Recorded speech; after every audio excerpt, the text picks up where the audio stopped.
As most of you are aware of by now, President Trump told a crowd in Alabama Friday night that he would like to see protesting players get fired from NFL teams.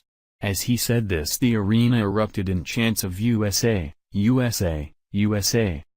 In response, Miami Dolphins owner Steve Ross joined other NFL owners and anti-American NFL Commissioner Roger Goodell in questioning President Donald Trump's call to fire NFL players who don't stand for the anthem.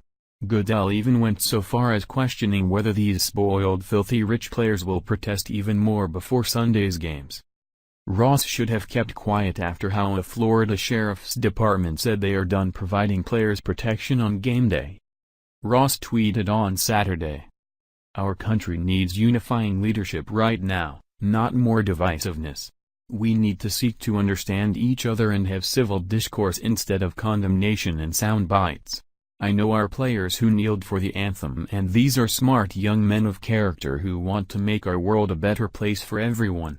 They wanted to start a conversation and are making a difference in our community. We can all benefit from learning, listening and respecting each other. Sports is a common denominator in our world. We all have the responsibility to use this platform to promote understanding, respect and equality." Freedom Daily reports. The newest NFL football team to make a fool out of themselves are the Miami Dolphins. They have followed the footsteps of the ungrateful millionaire spoiled brat ball players who are refusing to stand for the national anthem. But in this particular case, the Florida Sheriff's Office decided they won't be putting up with these players' crap, nor the silence of the NFL or the Miami Dolphins Association towards this disrespect. The police union has announced they will not be escorting the Miami Dolphins team members to their games until they start doing what all Americans should do and stand during the presentation of our nation's colors and the national anthem is sung. The local Broward County Police Union has also made a statement that they won't be escorting the team either. Good for them. The president did pose a great question. There is nothing wrong if illiterate ball tossers don't stand for the national anthem. It's their right to hate America if they feel she hasn't given them enough money. But the issue here that most people are missing is that the players are in fact employees of the NFL, NBA, and MLB, which makes them have to abide by certain rules. The fact that the only organization in the NFL to come out and say if you don't stand, you don't play has been the Dallas Cowboys is unbelievable to any patriotic American. These players are just overpaid employees. If the organization who pays them their millions so they can have a soapbox to spew their hate would say stop it, they would have no choice but to stop, because we all know very well how much these players love their huge salaries. ABC News reports.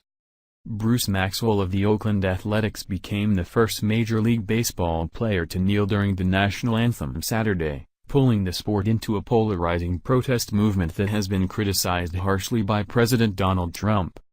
A home game against the Texas Rangers, Maxwell dropped to a knee just outside Oakland's dugout, adopting a protest started by former San Francisco 49ers quarterback Colin Kaepernick in response to police treatment of blacks. The 26-year-old rookie catcher pressed his right hand against his heart, and teammates stood in a line next to him. Teammate Mark Hanna, who is white, put his right hand on one of Maxwell's shoulders, and the two hugged after the anthem finished. Everybody watches sports and so everybody loves sports, so I felt this was the right thing for me to do personally, Maxwell said. Maxwell's protest comes after Trump blasted football players and rescinded a White House invitation for NBA champion Stephen Curry in a two-day rant that targeted top professional athletes. I could tell he was getting kind of choked up and emotional about his beliefs and how he feels about the racial discrimination that's going on in this country right now, Hanna said.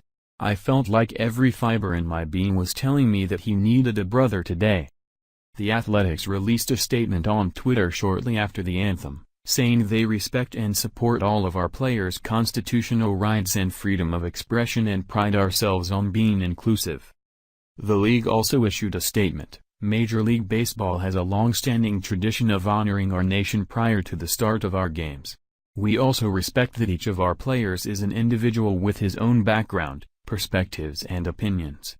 We believe that our game will continue to bring our fans, their communities and our players together. Maxwell was born in Wiesbaden, Germany, while his father was stationed there in the army, but he grew up in Huntsville, Alabama, which is what Trump made his statements at a rally Friday. "The racism in the South is disgusting," Maxwell said. "It bothers me, and it hits home for me because that's where I'm from. The racism in the South is pretty aggressive, and I dealt with it all the way through my childhood, and my sister went through it. I feel that that's something that needs to be addressed and that needs to be changed." League executives and star players alike condemned Trump's words on Saturday, and Maxwell predicted on Twitter that athletes would begin kneeling in other sports following comments like that coming from our president. A few hours later, he followed through. "This now has gone from just a Black Lives Matter topic to just complete inequality of any man or woman that wants to stand for their rights," Maxwell wrote. Maxwell is decidedly patriotic and comes from a military family. His agent, Matt Sosnick, told the Associated Press that the Maxwell's love and appreciation for our country is indisputable. Bruce has made it clear that he is taking a stand about what he perceives as racial injustices in this country, and his personal disappointment with President Trump's response to a number of professional athletes' totally peaceful, non-violent protests. Bruce has shared with both me and his teammates that his feelings have nothing to do with a lack of patriotism or a hatred of any man, but rather everything to do with equality for men, women and children regardless of race or religion. They disrespect our nation, but they aren't even smart enough to see that America is the only nation on earth to get people, such as themselves, who have very limited formal education, and turn them into millionaire megastars. They should stand with pride for the flag every chance they get, but they choose to be anti-American ungrateful little bastards instead.